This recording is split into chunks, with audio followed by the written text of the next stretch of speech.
अभिनव प्रीति के लिए जब भी कोई चीज़ लेकर आता तो उसकी नंद नज़रें फाड़ कर देखने लग जाती।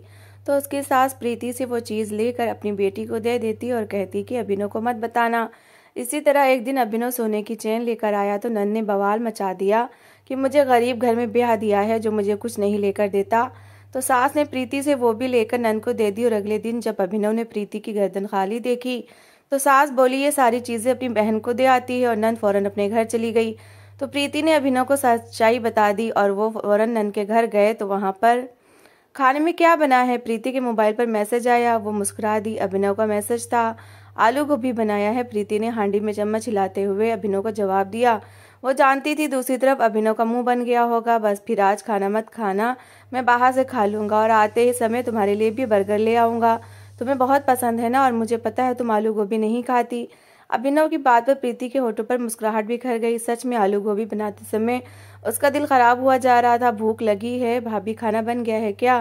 प्रीति की नंद कमला ने किचन में आकर पूछा तो प्रीति घबरा गई। वैसे भी उसकी काटती हुई नजरों से वो यूं ही घबराया करती थी। हाँ बस खाना बन गया है, आप लोग टेबल पर बैठे, मैं लगाती हूँ, प्रीति ने जवाब दिया और जल्दी जल्दी खाना बाउल में निकालने लगी। टेबल पर बैठकर खाना खाते हुए सभी बार बार पूछ रहे थे क्या बात है, अभी तक अभिनव नहीं आया। कमला की निगाहें प्रीति पर जमी थी जो प्लेट में थोड़ा सा खाना लिए बैठी थी। वो साफ देख रही थी कि प्रीति खाना नहीं खा रही। अचानक ही कमला ने पूछ लिया, क्या बात है भाभी, आप खाना नहीं खा रही? जितना खाना प्लेट में डाला था उतना ही रखा हुआ है, कमला ने पूछा तो प्रीति घबरा सी गई। नहीं नहीं, बस वो मुझे भूख ही इतनी है, प्रीति ने जवाब दिया और जल्दी से उठकर बर्तन समेटने लगी। सभी लोग खाना खा चुके थे। प्रीति खामोशी से किचन में जाकर बर्तन धोने लगी। रात हो रही थी, उसके पेट में चूहे दौड़ रहे थे और तभी बाहर मोटरसाइकिल रुकने की आवाज आई। अभिनव आ गया था। प्रीति खुशी से दुपट्टे से हाथ पोंछती हुई दरवाजे पर गई। सामने ही अभिनव बाइक खड़ी करके अंदर आ रहा था। उसके हाथ में एक पैकेट था। प्रीति के चेहरे पर खुशी की लहर दौड़ गई। ये लो तुम्हारा बर्गर, खाना नहीं खाया था ना? अभिनव ने प्यार से पूछा तो प्रीति मुस्कुरा दी। बेहद भूख लग रही थी। अभिनव उसे बर्गर पकड़ाकर दोबारा बाहर जाने लगा। अरे आप कहाँ जा रहे हैं, अंदर नहीं आएंगे क्या? इतनी रात हो गई है, प्रीति ने पूछा तो अभिनव ने कहा कि माँ की दवाइयाँ लाना भूल गया हूँ, बस वही लेने जा रहा हूँ, अभी आ जाऊंगा। इतना कहते हुए दोबारा बाइक स्टार्ट करके घर से बाहर निकल गया। प्रीति हाथ में पकड़ा बर्गर लिए कमरे के अंदर जाने लगी। बर्गर की खुशबू ने उसकी भूख को और बढ़ा दिया था और तभी न जाने कहाँ से कमला उसके सामने आ गई। पैकेट में क्या है भाभी, देखा भाई से कुछ मंगवाया है ना? मैं पहले ही कह रही थी कि आप खाना नहीं खा रही, यकीनन कोई ना कोई चक्कर जरूर है, कमला चमककर बोली। प्रीति घबरा गई। हालांकि उसका अधिकार था कि पति उसके लिए कुछ खाने को लेकर आया है तो वो खा ले, मगर ना जाने कमला को यह बात क्यों नहीं समझ आती थी। वो मुझे आलू गोभी पसंद नहीं है इसलिए अभिनव बर्गर ले आए, प्रीति ने मरी मरी सी आवाज में कहा। और अचानक ही कमला ने जोर जोर से माँ को बुलाना शुरू कर दिया। माँ माँ, इधर आए इधर आए, देखे तो सही इस महारानी के नखरे, आलू गोभी पसंद नहीं है मैडम को तो भाई से कहकर बर्गर मंगवाया है बाहर से, और मुझ गरीब का क्या कसूर है, मुझे भी तो नहीं पसंद, मुझे तो जबरदस्ती वही खिलाया आप लोगों ने। कमला ने जबरदस्ती आंखों में आंसू भर लिए। सास भी कमरे से हाफती कांपती बाहर आ गई थी। क्या हुआ कमला, क्यों शोर कर रही हो? उन्होंने कमला से पूछा तो उसने झपटकर प्रीति के हाथ से बर्गर वाला पैकेट छीन कर सास के आगे लहरा दिया। ये देखिए आपकी बहू की अय्याशियां, आलू गोभी सिर्फ हम ही लोगों को खिलाने के लिए बनाया था, महारानी ने अपने लिए तो महंगे होटल से बर्गर मंगवाया है, कमला फिर से चमक कर बोली। सास हक्का बक्का कभी कमला को देखती और कभी प्रीति को। प्रीति जमीन में शर्मिंदगी के मारे गड़े जा रही थी। वो जानती थी आगे क्या होगा। सास ने आओ देखा न ताओ अचानक ही शुरू हो गई। मेरे बेटे को लूट कर खा गई है, कोई चीज जमा नहीं करने देती, सिर्फ अपनी ही पड़ी है, क्या बुराई थी आलू गोभी में? और सिर्फ अपने लिए बर्गर क्यों मंगवाया है? मंगवाना ही था तो मेरी मासूम बच्ची के लिए भी मंगवा लेती। शर्म नहीं आती? मेहमान है, कुछ दिनों के लिए ही तो यहाँ रहने के लिए आई है, थोड़ा सा ख्याल कर लिया कर। माँ शुरू हुई तो फिर रुकने का नाम ही न लिया। प्रीति पसीने पसीने हो गई। कमला हाथ में पकड़े बर्गर के पैकेट को अजीब सी निगाहों से देख रही थी। प्रीति खामोश खड़ी थी और तभी कमला ने कहा, अच्छा छोड़े माँ, अभी अभिनव भाई आएंगे तो ये हमारी शिकायत लगा देगी। ऐसा करती हूँ ये बर्गर मैं ही खा लेती हूँ, बस भाई को मत बताना कि तुमने ये मुझे दे दिया है। कमला ने ये कहते हुए पैकेट अपने हाथ में पकड़ा और कमरे में की ओर मुड़ गई। प्रीति हक्का बक्का खड़ी रह गई, मगर वो जानती थी यही होगा। सास ने भी दो चार बातें इसी तरह और सुनाई और अपने कमरे में चली गई। अभिनव आया तो प्रीति खामोशी से अपने कमरे में बैठी थी। उसे जरा भी अंदाजा न था कि कुछ देर पहले क्या हुआ है। प्रीति की उतरी सूरत देखकर वो बोला, क्या बात है, क्या बर्गर अच्छा नहीं लगा? प्रीति कुछ बोलना चाहती थी लेकिन जानती थी अगर उसने अभिनव को बताया कि बर्गर कमला ने खा लिया तो वो गुस्सा करेगा, घर का माहौल बिगड़ेगा। उसने खामोशी से सर हिला दिया। बर्गर बहुत अच्छा था, बस मैं थक गई हूँ, नींद आ रही है। वो सोने के लिए लेट गई, मगर अभिनव का बातें करने का मूड था। पेट में भूख के मारे बल पड़ रहे थे, मगर प्रीति हूँ हाँ मैं अभिनव की बातों का जवाब देती रही। थोड़ी देर में उसे अंदाजा हो गया कि प्रीति को बातचीत में कोई दिलचस्पी नहीं है। वह नाराज होने लगा, दूसरी ओर करवट लेकर सो गया। प्रीति की आंखों में आंसू आ रहे थे। ऐसा कोई पहली बार तो नहीं हुआ था कि सास ने उसके हाथ से चीज छीन कर अपनी बेटी को दी हो। कमला अपना बसा बसाया घर छोड़कर आए दिन यहाँ आकर बैठ जाती थी। कारण सिर्फ यही था कि अभिनव की कमाई उसके पति के मुकाबले में अच्छी खासी थी और अभिनव का हाथ भी खुला था। ये सारी बातें तो अपनी जगह थीं, मगर असली बात ये थी कि कमला को प्रीति से बहुत जलन थी। प्रीति का अच्छा पहनना ओढ़ना और खाना उससे सहन न होता था। उसका बस नहीं चलता था कि अभिनव की सारी कमाई वो अपने कब्जे में कर लिया करे। अगले दिन सुबह अभिनव नौकरी पर चला गया।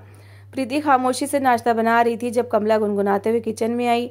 अरे भाभी, पता है कल रात बर्गर बहुत मजे का था। अभिनव भाई को बताया तो नहीं कि मैंने खा लिया था? कमला ने जानबूझकर प्रीति की दुखती रग पर हाथ रखा। वो सुलग के रह गई, मगर उसने नहीं में सर हिला दिया। नहीं, मैंने नहीं बताया। कमला निश्चिंत होकर बाहर चली गई। बाहर लाउंज में माँ बैठी थी। दोनों हंस हंस कर आपस में बातें करने लगी। प्रीति सास के लिए चाय लेकर आई। बाहर आई तो दोनों खामोश हो गई। वो ऐसा ही किया करती थी, प्रीति के सामने कोई बात न करती। आखिर तंग आकर प्रीति उठ जाती। जैसे ही वो जाती दोनों फिर से हंसी मजाक करने लग जाती। इस समय भी ऐसा ही हुआ। प्रीति खामोशी से घर के कामकाज निपटाती रही। शाम का समय था। जब प्रीति अपने वॉशरूम से फ्रेश होकर बाहर निकली तो अचानक ठिठक सी गई। उसकी सास और नंद कमला उसके कमरे में अलमारी खोले खड़ी थी और आपस में कुछ बातें कर रही थी। प्रीति को देखकर कमला एकदम घबरा गई, मगर सास ने लहजा मजबूत करते हुए कहा, प्रीति, वो तुम्हारा गुलाबी रंग का सूट कहाँ है जो तुम्हारी सालगिरह पर अभिनव ने तुम्हारे लिए लेकर आया था? प्रीति ने चौंककर सास को देखा। वो उसकी सालगिरह के गिफ्ट की बात क्यों कर रही थी? वह आगे आई। माँ जी, वो तो डिब्बे में पैक करके रखा है, अभी तो मैंने पहना भी नहीं। बहुत सुंदर और भारी सूट है। मैं सोच रही थी मेरे भाई की शादी होगी तो उसमें पहनूंगी। प्रीति ने खुशी से उन्हें जवाब दिया और साथ ही इशारा भी कर दिया जहाँ कपड़ों का वो डिब्बा रखा हुआ था। कमला ने लपक कर वो डिब्बा उठा लिया। माँ, ये सूट तो बहुत प्यारा है और मुझे फिट भी आएगा। कमला ने कहा तो प्रीति चौंक कर उसकी ओर देखने लगी कि ये क्या कह रही थी। प्रीति के सास ने जोड़ा देखते हुए डिब्बे में वापस रखा और कमले के हाथ में थमा दिया। हाँ, ये लो, यही है, यही पहन लेना आज तुम। सास और कमला बड़े निश्चिंत अंदाज में कमरे से बाहर जाने लगी तो प्रीति भी अचानक बोल उठी, माँ जी, मेरे कपड़े लेकर कहाँ जा रही हैं? प्रीति का पूछना था कि जैसे गजब हो गया। उसके सास गुस्से में वापस पलटी। कहाँ ले जा रहे हैं? क्या मतलब? तुम्हारे बाप ने दिया है क्या? अभिनव की कमाई से आया है, ये हुआ सूट है, उसकी बहन पहनेगी। इसने आज रात शादी में जाना है। बेचारे के पास कोई ढंग के कपड़े तो है नहीं और विक्रम इसे लेकर ही नहीं क्या देता है। अब अगर भाई के पैसों को लाया हुआ कोई सूट पहन लेगी तो इसमें बुराई क्या है? तुम ज्यादा मेरे कपड़े मत किया करो। ये इसके भाई के पैसों से आई हुई चीज है, इस पर इसका पूरा अधिकार है। कमला का काम हो चुका था। वो चिढ़ाने वाली नजरों से प्रीति को देखते हुए कमरे से बाहर चली गई। प्रीति हक्का बक्का अपनी सास को देख रही थी, जिन्होंने बहुत आराम से उसकी चीज उठाकर अपनी बेटी को दे दी थी। प्रीति को वो सूट बहुत पसंद था। उसकी आंखों में आंसू भरने लगे। लेकिन माँ जी, अभिनव को पता चला तो वो गुस्सा करेंगे। उन्होंने मुझे सख्ती से कहा था कि मैं ये सूट किसी को ना दूं। प्रीति ने कहना था कि तभी इसकी सास लपक कर आगे आई, प्रीति को बाजू से दबोचा और बोली, खबरदार, जो तूने अभिनव को बताया कि कमला ने ये सूट तुझसे लिया है, अगर तूने मेरी बेटी के खाने पीने और पहनने पर निगाह डाली तो मैं तेरी आंखें नोच लूंगी। सास की आवाज में ऐसा गुस्सा था, प्रीति अपनी जगह सहम कर रह गई। वो बेटी के पीछे पीछे कमरे से निकल गई। प्रीति का जी चाहा वो फूट फूट कर रो दे। इस घर में उसकी हैसियत सिर्फ एक नौकरानी की सी थी, मगर उसने अपने दिल पर पत्थर रख लिया। जानती थी अभिनव को बताएगी तो घर में एक हंगामा हो जाएगा। मगर उसकी किस्मत बुरी थी कि कुछ दिन बाद उनकी शादी की एनिवर्सरी की तारीख आ गई। उस दिन अभिनव बड़े ही अच्छे मूड में था। गुनगुनाते हुए वो कमरे में अंदर आया और उसने दरवाजा बंद कर दिया। अंदर प्रीति खामोशी बैठी थी। दिन भर के कामकाज के बाद वो थक चुकी थी। उसने जो अभिनव को यूं गुनगुनाते अपनी तरफ आते देखा तो मुस्कुरा दी। क्या बात है, आज तो बड़े खुश लग रहे हैं? प्रीति ने अभिनव से पूछा। वो कोने के बल उसके सामने लेटते हुए बोला, खुश तो सच में बहुत हूँ। 12 बजने वाले हैं। तारीख चेंज होते ही मेरी जिंदगी का सबसे खूबसूरत दिन शुरू हो जाएगा। प्रीति अभी भी न समझी थी। उसने अभिनव से पूछा, कैसा दिन, कैसी तारीख? अभिनव हल्का सा हंस दिया। अरे मेरी भोली पत्नी, तुम भूल कैसे जाती हो? औरतें तो इस दिन को खास याद रखती हैं, लड़कर गिफ्ट लेती हैं। तुम कितनी भुलक्कड़ हो। 12 बजे के बाद हमारी शादी की एनिवर्सरी का दिन शुरू हो जाएगा, अभिनव ने कहा तो प्रीति अपने माथे पर हाथ मारकर रह गई। ओहो, मैं तो घर के कामकाज में भूल ही गई, उसने शर्मा कर कहा। अभिनव सीधा होकर बैठ गया और वो अपनी जेब में हाथ डालकर कुछ निकाल रहा था। वो लाल रंग की मखमली सी डिबिया थी। प्रीति हैरान सी हो गई। अभिनव ने डिबिया खोलकर उसके सामने की। वो दंग रह गई। डिबिया में खूबसूरत सी सोने की चेन चमक रही थी। वो मोटी थी और अच्छी खासी कीमती लग रही थी। प्रीति ने प्यार भरी नजरों से अभिनव को देखा, जो मुस्कुराते हुए से ही देख रहा था। तुम्हें याद है, साल के शुरू में तुमने मुझे कहा था कि तुम्हारा बहुत दिल चाहता है सोने की चेन पहनने को, क्योंकि तुम्हारा शादी का सारा जेवर माँ ने कमला को दे दिया था, इसलिए मैं तुम्हारे लिए सोने की चेन बनवाकर लाया हूँ। अभिनव ने 2 उंगलियों से चेन उठाई, उसे प्रीति के गले में पहना दिया। प्रीति की खुशी का तो कोई ठिकाना ही न था। वो बार बार हैरत से चेन को छूती और अभिनव को देखती कि वो उससे कितना प्यार करता है। अगली सुबह प्रीति बहुत खुश थी। अभिनव ने उसे गिफ्ट ही इतना प्यारा दिया था और साथ में वादा भी लिया था कि वो चेन किसी भी हाल में किसी को नहीं देगी, क्योंकि उसने बहुत प्यार से ये चेन प्रीति के लिए बनवाई है। प्रीति मुस्कुराते हुए सबके लिए नाश्ता बना रही थी। अभिनव काम पर जा चुका था। दोनों माँ बेटियां अपनी आदत के अनुसार लाउंज में बैठी किसी की बुराइयां कर रही थीं। प्रीति ने नाश्ता ले जाकर उनके सामने रखा। वो अपने ख्याल में गुम मुस्कुरा रही थी। अचानक ही कमला चौंक सी गई। अरे ये क्या है? उसने लपककर प्रीति के गले में झूलती हुई चेन को पकड़ लिया। प्रीति हक्का बक्का रह गई। कमला के साथ सास ने भी चौंककर प्रीति के गले में झूलती चेन को देखा। प्रीति घबरा कर 2 कदम पीछे हट गई। ये वो सोने की चेन है, अभिनव ने मुझे शादी की सालगिरह का गिफ्ट दिया है, उसने कपकपाते हुए स्वर में बताया। वो कमला की नजरों में उमड़ता हुआ लालच देख रही थी। प्रीति को लग रहा था कि कमला का बस नहीं चल रहा कि दोनों हाथों से प्रीति के गले में पहनी हुई चेन वो नोच डाले। सास के माथे पर भी बल पड़ चुके थे। आए दिन तुम्हें महंगी महंगी चीजें दिलाता रहता है और मैं किसी खर्चे का नाम ले लूं तो कहता है कि पैसे नहीं है। कैसी औलाद है मेरी। सास ने अपना माथा पीटा, मगर कमला तो प्रीति को घूरते हुए अचानक अपनी जगह से उठ खड़ी हुई थी। उसने प्रीति का लाया हुआ नाश्ता उठाया और पूरी ताकत से सामने दीवार पर दे मारा। नाश्ते के सारे बर्तन टूट गए। प्रीति घबराई सी 2 कदम पीछे हटी। कमला को देखकर यूं लग रहा था जैसे उसके ऊपर पागलपन का दौरा सा पड़ गया है। वो दोनों हाथों से अपने सर को पीट रही थी। देख रही हैं माँ, देख रही हैं अपनी बहू के तेवर और उसके नखरे। सोने की चेन लाकर पहनाई इसको आपके बेटे ने। सारी अय्याशियां बहू के लिए हैं और मुझे जानबूझकर उस गरीब विक्रम के पल्ले बांध दिया है, जिसके पास 2 वक्त की रोटी के भी पैसे नहीं होते।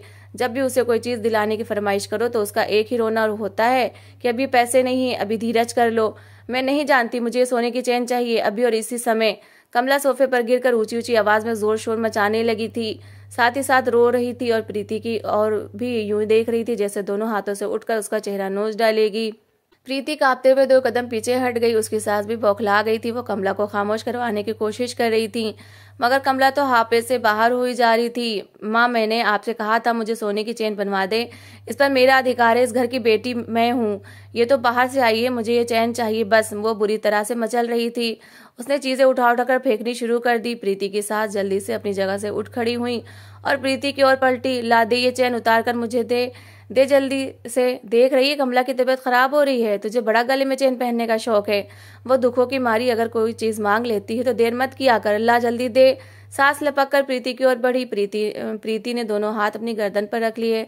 वो अभिनव को यह गिफ्ट खोना नहीं चाहती थी, मगर सास ने आगे बढ़कर उसके दोनों हाथों को झटका और उसकी चेन खोलने लगी। माँ जी, ये चेन अभिनव का तोहफा है, मैं ये नहीं दूंगी, प्रीति ने बड़ी मुश्किल से कहा। सास ने चैन उसके गले से खींचकर उतार ली थी। एक जोरदार थप्पड़ भी उसके मुंह पर दे मारा। किस कदर लालची है तू प्रीति, देख नहीं रही बहन की हालत क्या है। तुझे अभिनव और बनवा देगा। अभी ये मेरी बेटी को पसंद आ गई है, अब वही लेगी। सास ने चैन मुट्ठी में दबोची और ले जाकर कमला के हाथ पर रख दी। चुप कर मेरी बेटी, इतना रोने की जरूरत नहीं है। अभिनव तेरा भी भाई और उसकी कमाई पर तेरा ही अधिकार है। वो कमला को पुचकार रही थी। कमला ने भी जल्दी से अपने आंसू पोंछे और माँ के हाथ से चैन झपट ली। अब वो मुस्कुराती हुई चैन को ध्यान से देख रही थी।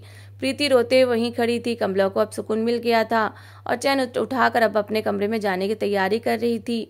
प्रीति रोते धोते अंत में खुद ही खामोश हो गई थी। उसे पता था कि अभिनव की लाई हर चीज पर पहला अधिकार तो कमला का ही होता है, मगर उसने पक्का इरादा कर लिया था कि इस बार अभिनव को सब कुछ सच सच बता देगी। सास भी निश्चिंत होकर दोबारा टीवी देखने लग गई थी। प्रीति खामोशी से किचन में चली आई। अचानक आधे घंटे बाद ही अभिनव वापस आ गया। उसके कुछ जरूरी पेपर्स घर में रह गए थे। उसने अंदर आते ही प्रीति को आवाज दी, प्रीति प्रीति, मेरे नीले रंग की फाइल लेकर आओ। वही आंगन में खड़े होकर पुकार रहा था। प्रीति घबराकर बाहर निकली। कमरे में नीले रंग की फाइल ढूंढते उसे 5 मिनट का समय लग गया था। जिस समय उसने फाइल लाकर अभिनव को हाथ में पकड़ाई और मुस्कुरा दिया। चुपके से बोला, आज रात को तैयार है ना, तुम्हें मैं बाहर खिलाने लेकर जाऊंगा। प्रीति ने एक उदास निगाह अभिनव पर डाली और तभी अभिनव की नजर प्रीति की खाली गर्दन पर पड़ी। वो चौंक गया। तुम्हारी चैन कहाँ है? प्रीति घबरा सी गई। उसने एक नज़र पलटकर देखा, सास पीछे बैठी उसे ही घूर रही थी। प्रीति ने सोच रखा था कि वो अभिनव को सब बता देगी, मगर उसके पैर कांपने लगे। उसने बोलने की कोशिश की और ठीक उसी पल अंदर से वो कमला बाहर निकली। माँ, मैं घर जा रही हूँ, विक्रम का फोन आया था, घर में कुछ मेहमान आ रहे हैं। वो बहुत जल्दी में थी, वो निश्चिंत थी। प्रीति समझ गई कि वो अचानक घर क्यों जा रही है। चैन उसके पास थी और वो यहाँ से गायब होना चाह रही थी। सास ने भी उसकी रोकने की कोई गलती नहीं की। हाँ हाँ बेटी, जा जल्दी से अपने घर चली जा, बेटियां तो अपने घरों में अच्छी लगती हैं। सास ने मुस्कुराकर उसे देखा। अभिनव हैरान था। कमला उससे मिले बगैर जल्दी से बाहर निकली। अभिनव की सुई तो प्रीति की चैन पर अटकी हुई थी। उसने फिर से पलटकर प्रीति से पूछा, चैन कहाँ है, क्या उतार कर रख दी है? वो चिंतित सा पूछ रहा था। तभी प्रीति की सास पीछे से उठकर उनके बराबर आग खड़ी हुई और चमककर बोली, रखनी कहाँ है, जाकर अपनी बहन को दे आई है। पहले भी ये सारी चीजें उसी को देकर आती है। गरीबों कंगलों का तो परिवार है, तेरी कमाई पर तो पल रहा है। मैं पहले तुझे बताना नहीं चाहती थी, लेकिन अब मुझसे सहन नहीं होता। तेरी लाई हुई हर चीज ही अपनी बहन को दे आती है। उस दिन भी उसकी बहन आई थी और तेरा वो जो सालगिरह पर दिया हुआ महंगा वाला सूट था, वो सूट भी उठाकर ले गई थी कि कहीं शादी में पहनना है। अब भला बता, ये कोई अच्छी औरतों के काम होते हैं, पति की कमाई को यूं अपने मायके पर उड़ाना? प्रीति की सास बगैर रुके बोलती चली गई। प्रीति हक्का बक्का उनकी शक्ल देख रही थी। अभिनव के माथे पर गुस्से के बल पड़ रहे थे। क्यों प्रीति, मैंने इतने प्यार से तुम्हें चैन लाकर दी थी, तुमने अपनी बहन को क्यों दे दी? उन्हें पैसों की जरूरत थी तो मुझसे कहती, मैं मदद कर देता, मगर अपनी चीजें उन्हें देने की क्या जरूरत थी तुम्हें, वो भी मेरे तोहफे की? तुम्हें मेरे तोहफे की थोड़ी भी कदर नहीं? उसने गुस्से में कहा। प्रीति की आंखों से आंसू बहने लगे। सास कमरे में चली गई थी, मगर प्रीति ने फैसला कर लिया था कि आज वो चुप नहीं रहेगी। उसने अपनी आवाज मजबूत की और डरते हुए बोली, नहीं अभिनव, मेरी बहन ने मुझसे कोई चीज नहीं ली। ये सारी चीजें कमला मुझसे लेती है और आज भी सोने की चैन उसने जबरदस्ती मुझसे छीन ली और अभी घर से चली गई। इसलिए गई है ताकि चैन उसके पास से कोई न ले सके। बोलते बोलते प्रीति की आवाज रुहासी हो गई। सास अचानक कमरे से निकलकर वापस आई। क्या बकवास कर रही है, मेरी बेटी पर इल्जाम लगा रही है, सास ने कहा तो प्रीति बेआवाज रोने लगी। अभिनव कभी माँ को देखता तो कभी प्रीति को, और तभी उसने प्रीति की गर्दन पर खरोंचों के बहुत से निशान देखे और निशानों में से खून रिस रहा था। साफ दिख रहा था कि किसी ने जबरदस्ती प्रीति के गले से चैन उतारी है। वो समझदार आदमी था। अगर ऐसा है तो मैं अभी देख लेता हूँ। कमला का घर 2 गली छोड़कर ही तो है, वो वहां पहुंच भी गई होगी। अभी देख कर आता हूँ। अभिनव घर से निकला तो उसके पीछे पीछे सास भी लपक कर बाहर निकल आई। वो बौखला गई थी कि कहीं अभिनव कमला को रंगे हाथों ही न पकड़ ले। प्रीति भी बेचैन होकर घर से बाहर निकल आई। अभिनव तेज तेज कदमों से चलता हुआ कमला के घर के दरवाजे पर जा पहुंचा। दरवाजा खुला हुआ था और घर की हालत बहुत खराब थी। हर चीज पर धूल जमी हुई थी। घर बहुत गंदा लग रहा था। अभिनव दबे कदमों के अंदर चला गया। सामने ही प्रीति का गुलाबी सूट तार पर टंगा था। अभिनव चौंक कर रह गया। ये तो वही सूट था जो उसने प्रीति को गिफ्ट में दिया था। पीछे पीछे प्रीति भी घर के अंदर आ गई। अभिनव ने पलटकर उसे देखा। प्रीति की आंखों में निडरता थी। अभिनव को समझ आ गई कि वो सच बोल रही है। वो घर के अंदर गया। सामने कमला पलंग पर लेटी निश्चिंत होकर अपनी गर्दन में पहनी हुई चैन पर उंगली फेर रही थी। अभिनव ने एक पल में उस चैन को पहचान लिया। कमला ने अभिनव को देखा तो हड़बड़ाकर उठ खड़ी हुई। भाई आप? उसके मुंह से आवाज तक नहीं निकली। अभिनव आगे बढ़ा और उसने कमला के पास खड़े होकर कहा, मेरी पत्नी के गले से चैन उतरवाकर खुद क्यों पहन ली तुम्हें? अगर चैन चाहिए थी तो अपने पति से कहती। अभिनव की बात पर कमला हड़बड़ा गई। उसने घबराई नजरों से माँ को देखा जो अब खामोश खड़ी थी। जानती थी अगर आज बेटे से बिगाड़ी तो कोई बड़ी बात नहीं है, वो उनसे भी बात करना छोड़ दे।